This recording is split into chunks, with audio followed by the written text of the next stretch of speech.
Ukraine braces for more attacks by Russia following last week's ISIS terror attack on a Moscow theatre, which Vladimir Putin is trying to link to Ukraine. Putin says he will not attack NATO member states.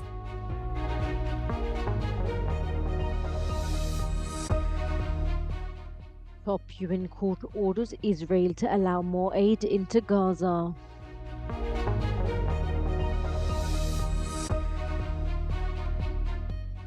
Latinos moving to Madrid are turning the city into the new Miami. Regional mayor sounds alarm against migrants and rough sleepers bust in from Paris ahead of Olympics.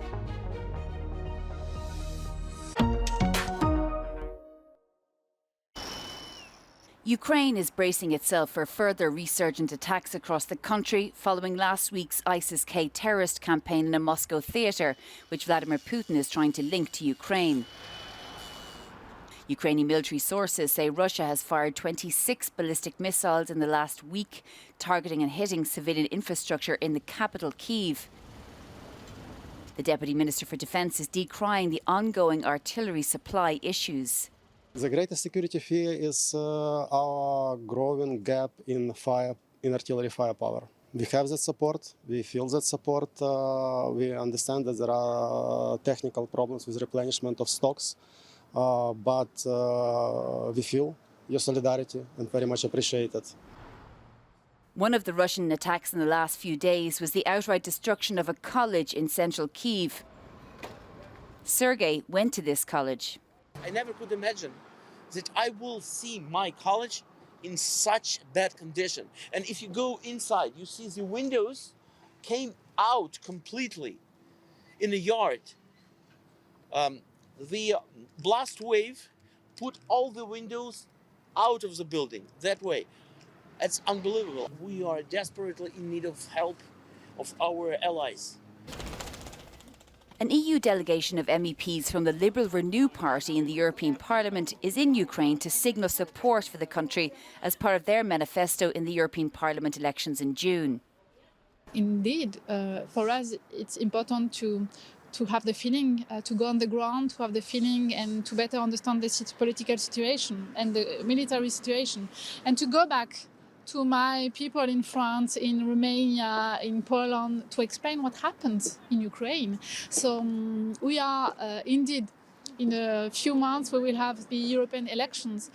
We should explain, we must explain to the European citizens that this war in Ukraine is also has a huge impact for us, and the security of Ukrainian people is our security. And our destiny is are intertwined. Given that more attacks are expected, the Ukrainian government, President Zelensky, is calling for greater air defences and more missiles capable of repelling any further Russian attack. Shona Murray, Euronews, Kyiv. Russian President Vladimir Putin has said he will not attack NATO countries in a meeting with military personnel. The claim came after Western countries have insinuated that this was a possibility. But in a press conference, when asked about F-16 fighter jets, he said that the aircraft would be shot down by Russian forces. He also said that Western air bases hosting US-made F-16 fighter jets would become legitimate targets for Russia. US, Denmark and the Netherlands have promised to send F-16 fighter jets to Ukraine, with the first dozens arriving to Ukraine this summer. The F-16s require a high standard of runways and reinforced hangars to protect them. Military analysts have said that the arrival of the jets wouldn't be a game changer, but Ukrainian officials have welcomed them. Putin said that the arrival of F-16s in Ukraine would do little to change the battlefield. The top United Nations court ordered Israel to take measures to improve the humanitarian situation in Gaza, including opening more land crossings to allow food, water, fuel and other supplies into the war-ravaged enclave. According to the World Food Programme, famine is imminent in the north of Gaza. Israeli Prime Minister Benjamin Netanyahu held a security cabinet meeting in Jerusalem on Thursday night The US and Israel are said to be rescheduling a meeting cancelled by Israel after the US did not veto the UNSC resolution demanding a ceasefire. Italian Prime Minister Giorgia Meloni visited troops who are part of the UN peacekeeping force deployed at a United Nations military base in southern Lebanon, whilst locals mourn 15 people who died killed in a series of Israeli airstrikes in southern Lebanon. Hours after the airstrike, Hezbollah responded by firing rockets into the northern Israeli city of Kiryat Shimona and a military base. Hezbollah said it was retaliating for the deadly attack on the paramedic center. A far-right separatist party is leading the polls in Belgium ahead of the European Union elections scheduled for June.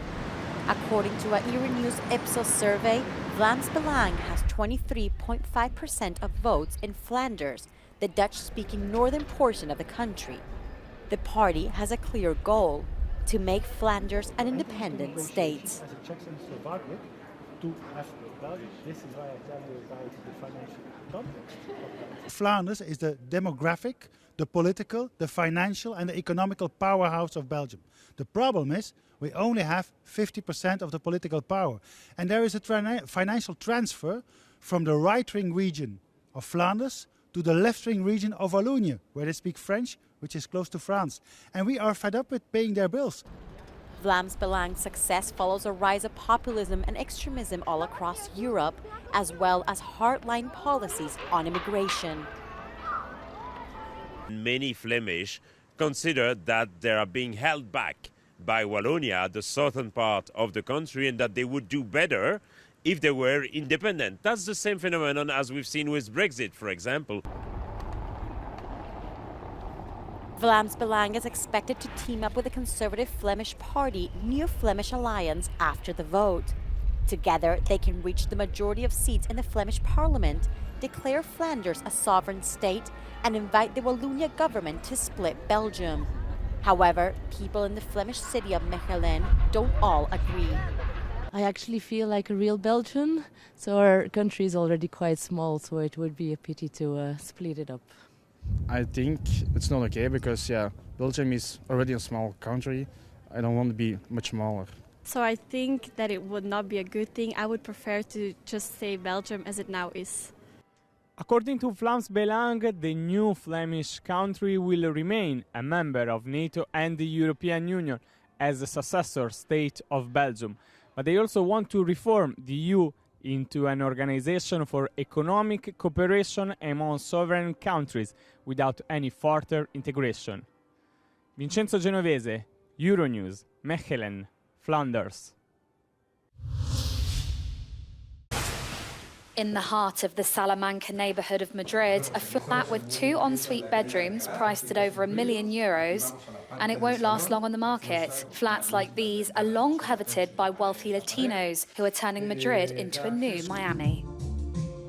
Está sobre todo orientado a latinoamericanos y es cierto que ahora mismo la demanda que hay es altísima, quintuplica la oferta de pisos que tenemos ahora mismo en el barrio. Marcela Perez is a decorator and designer charged with decorating the flats of Venezuelans, Mexicans and Colombians, anyone who comes to the city, according to her clients' taste. Hay muchas ocasiones en las que pasan en realidad estancias cortas, máximo 6 meses, entonces prefieren asignarlo a alguien para que los pueda comprar y cuando ellos lleguen esté todo completamente montado. Octavio Rojas has been in Madrid for 15 years. He leads the Association of Mexican Businessmen in Spain and has been facilitating their moves and investments in Spain.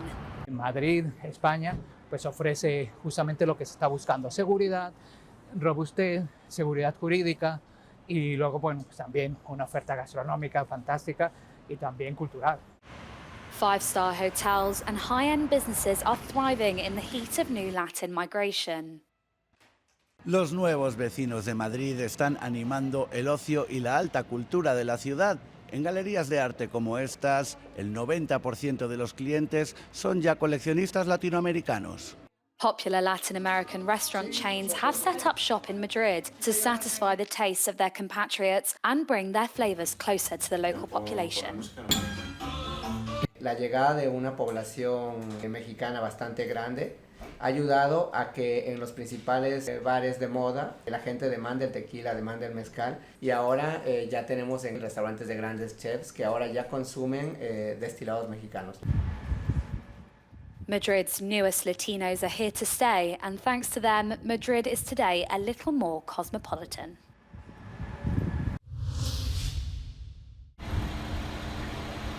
Rough sleepers and migrants have been bussed out of Paris to regional France by the government, ahead of the Olympic Games.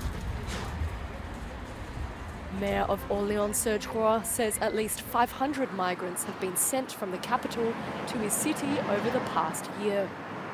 Depuis mai 2023, des cars, régulièrement, 1 toutes les 3 semaines à peu près, arrivent depuis Paris sur Orléans, 30 à 50 par car. Et pour vous, c'est lié à l'organisation prochaine des Jeux Olympiques? Je n'en ai aucune certitude, mais évidemment, la coïncidence est quand même quelque peu troublante. Authorities say the relocations were prompted by emergency accommodation centres in the capital reaching saturation point. On m'a conseillé de changer de région carrément.